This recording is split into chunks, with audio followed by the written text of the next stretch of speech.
Om Namo Bhagavate Vasudevaya. Om Namo Bhagavate Vasudevaya. I bow to the Lord Vasudeva in you and in all things. Today I would like to read to you from the same book that we've been using in all these programs, Conversations with Yogananda. This is a very interesting one. It's number 264. Sir, I asked the Master, is it all right to kill flies, mosquitoes, and other such pests? It is always better to kill harmful creatures, he replied, than to allow human life to be endangered. He had taught that if one's choice lies between the life of a human being and that of a less evolved animal, karmic law dictates that the human life is the more important. I carried the point further. One can't really say that those insects are necessarily a danger to human life. Flies, for instance, are more of a nuisance than a threat. Even so, he replied, in countries where such insects are allowed to thrive, the mortality rate is higher, owing to the diseases they carry, and because of the filth they spread. In countries where they are kept under control, there is less filth and disease, and people on an average live much longer.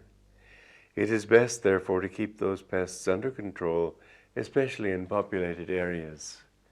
Besides, he added, such insects are instruments of evil. As such, their proliferation should be discouraged. In the next conversation here, number 265, there's a very interesting corollary to that idea of the insects of baser nature being instruments of evil. He once said that disease germs come like clouds into this world from tamasic universes. Their sole purpose is to wreak havoc, and the punishment they receive from man in his constant war against disease is their destiny. The Master then added something very strange. Those germ clouds are fallen souls. It is possible for the soul to fall even that low. If it has become completely steeped in evil. Ordinarily, once a soul evolves to the human level, it doesn't fall back again to a lower level. If ever it does so, as happens occasionally, it descends for one lifetime only to the level of the higher animals. One may have to be sent back repeatedly, but it is always for only one lifetime. If a person continues for too long in his error, however, he may be thrown very far down the ladder of evolution. When one descends so low, he doesn't completely lose his awareness that there is something amiss. This very knowledge is a great punishment. There are whole galaxies, as I've sometimes mentioned, where evil predominates. From those galaxies it is that epidemics come. It's a very curious thing that clouds of germs should come from other galaxies. How do they get here? I just suspect that the whole issue of time and space is entirely different from what we think. We know it takes, for example, 4 light years for the light from the nearest star to reach us. That's the nearest star. Galaxies may be millions of light years away.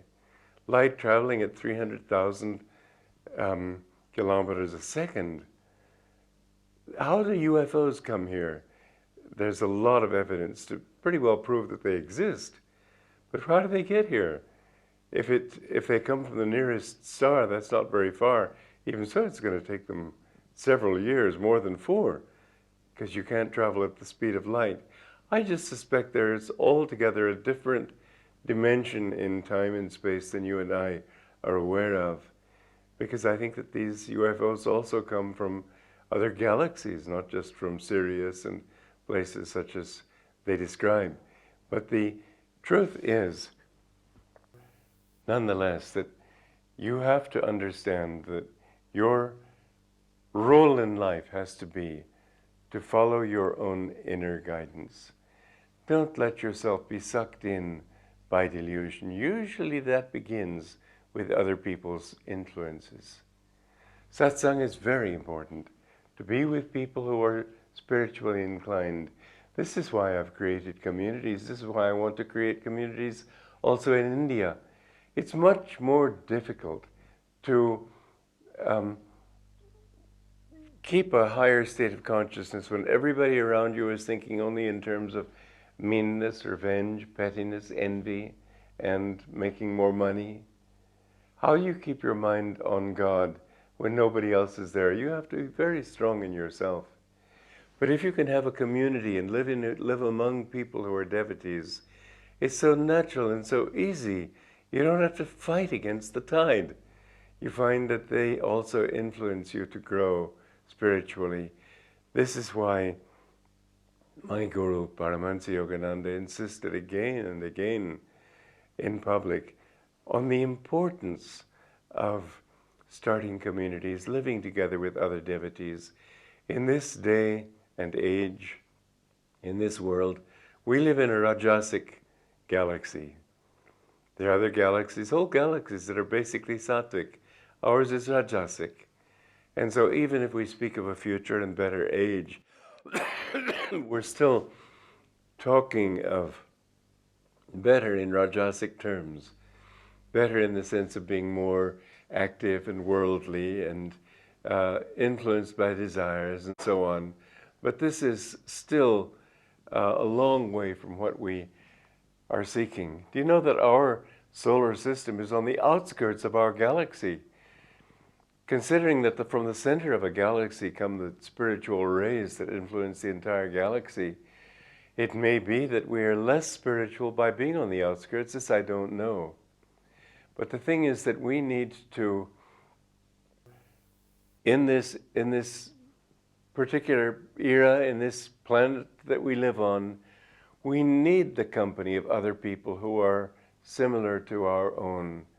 On the other hand, I have to say that it's a great advantage to live in a in a galaxy on a planet where people are very worldly, because certainly it was what drove me onto the spiritual path. I used to want to be a playwright, and the people around me were also, it was so false, that whole atmosphere of people who were always acting, always on stage, always trying to pretend they were something else, and accepting the values that you find in modern literature, especially the drama. I wrote a play that was idealistic. It was a good play, I think, but they wouldn't even look at it because the drama today is so negative and so debased, really. You don't find the wonderful idealism of great playwrights of the past in today's drama and today's art in general. It's very debased. We need the company of people who are not debased. I remember, however, yes, it did help me to come onto the path, as I said, because I looked at those people, I roomed with them, and I thought, that just can't be what it's all about. So I guess I had the good karma to be pushed even by negativity towards something better. But what a joy it was to enter my guru's ashram and to find that there, it was like breathing fresh air after being in city slums with great pollution everywhere, to find that everybody was kind, everybody was trying to help everyone else. There was laughter, there was joy, there wasn't cynicism. You need that kind of environment if you want to grow spiritually. That, as I said, is why I want to start such communities also here. I've started several. The earliest one that I began back in 1968. It's a long time ago now. I can say that it has proved itself to be a success. With our 7 different communities that we have in America and in Italy, we have about 1,000 people living in them. And I can say with great firmness, great self-assurance, this experiment has succeeded. What my guru urged upon us as an ideal, I've been able to put into practice and prove that it works. Many of my brother and sister disciples didn't believe it could work. They never took it seriously. Thank God I did take it seriously. And in fact, from the age of 15, I always wanted to start such communities. But think how wonderful it would be here in India too. If we could have a place where people could live among devotees, not among people who pull them down into worldly consciousness, but among those who, even when you feel worldly yourself, because very few people can just take a straight line to God, and so they have their ups and downs, but when you have a down period, that other people around you are there to lift you up, other people are there to encourage you. It's a wonderful thing to live in a community where people are kind to one another and supportive of one another, and don't take advantage of somebody else not being as much in tune by saying, well, I'm in tune, what's the matter with you, kind of thing. But there are so many directions that human nature can take. Just think of sinking to such a low level as being a germ. But it is true that man can fall as man can rise. And whereas the impulse of nature is to help him to rise, the impulse of human nature is not necessarily that, because we're blessed and afflicted both with the fact of having an ego. An ego is a good thing in the sense that it helps you to realize that you are the one who needs to change. But if you use the ego to set yourself off from other people and to feel proud and to feel that, well, I'm better at this than other people and so on, then it becomes a disadvantage. Animals don't have that kind of ego. A little touch of it, yes, but very little. Human beings, because of their ego, can wander in delusion a very long time. I mean, like many, many millions of years, billions of years. You can go on indefinitely. But once you've reached the point where you realize that you just don't want to live in an ego anymore, it's suffocating. It's suffocating to think that you're a small, little part of this great infinite reality when you could be everything.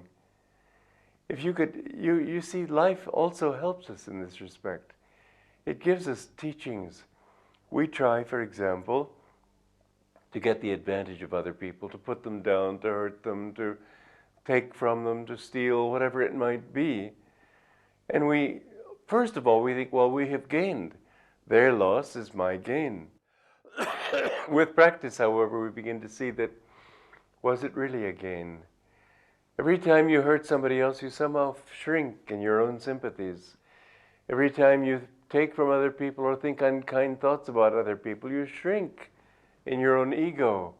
And any kind of shrinking is a kind of suffering. Anything that makes you feel less makes you unhappy. If you have less money, you feel unhappy. If you have less understanding, you feel unhappy. Anything that's a shrinking of consciousness creates unhappiness. And so, bit by bit, you begin, and this takes incarnations, and a willingness to be open and to learn, but you begin to become aware that when you help somebody else, you feel better. You think, well, that's strange. I gave something of mine away and I felt better. I remember going to Italy, to Switzerland many, many years ago from America. And I didn't have much money, but I wanted to buy a friend of mine a nice present. And I found a lovely statue of the Virgin Mary carved in wood, very nicely done, very sensitive. So all the money I had there for taking presents to people, I had only an allowance of $20 a month, so it wasn't much. But I spent this money on that present. And it was a pleasure for me to be able to see it, but it was also much more of a pleasure to be able to give it away, not to feel that I have it. When you have something, you have to protect it, you have to clean it, you have to worry about it. It's really more of a pleasure to let other people enjoy it too. Let them enjoy it entirely. Giving, in fact, is more of a blessing and more of a joy than taking. Bit by bit, you learn this lesson. Bit by bit, you begin to become aware that I'm happier when I share. I'm happier when my consciousness expands. To learn more, to become more powerful in your own self, to become more adept at whatever you do. This is always a gain. And when you can come to the point of understanding that your ego is not the real source of that gain, that when you can receive inspiration from a greater source, you can do much better. You can receive more inspiration. You can be more inspiring for other people. All gain comes the more you can get rid of the sense of ego and separateness and realize that all is a part of that same one consciousness. To do that, don't let yourself be a subject to other people's influences, unless they're good. But even then, take those influences and make them your own. Learn to be firm on your own feet.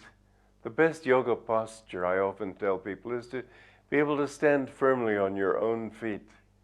When you can do this, when you can, as I say, walk like a man, then you will find that what you are looking for in life can finally be yours in the infinite. You are not the ego. You are just an expression of that infinite one. Joy to you. Walk like a man, even though you walk alone. Why court approval once the road is known?